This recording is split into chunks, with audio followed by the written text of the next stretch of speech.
তাহলে তুই সারা বাংলাদেশের জমি কিন, তুই আরেকজনের রাস্তা দিয়ে চলস, তোর শরম লাগে না? আবার তুই আরেকজনের রাস্তা বন্ধ করে দিছস, তোর জমি দিয়ে তুই আরেকজনকে চলতে দিবি না।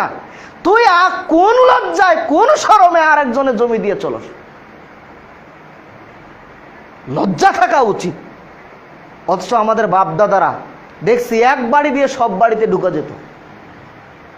এখনো আমাদের পূর্বপুরুষদের বাড়ি, আমাদের দাদাদের বাড়ি যদি যাই, প্রায় বাড়িতেই দেখি আমি যদি এই বাড়িতে ঢুকি তাহলে ওই বাড়ির শেষ মাথা পর্যন্ত যেতে পারবো।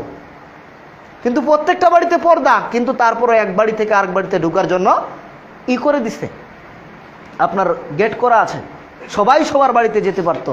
কারণ ওই সময় তো ডাকাত আসতো, একজনে যদি বিপদে পড়তো সবাইকে ডাকতো।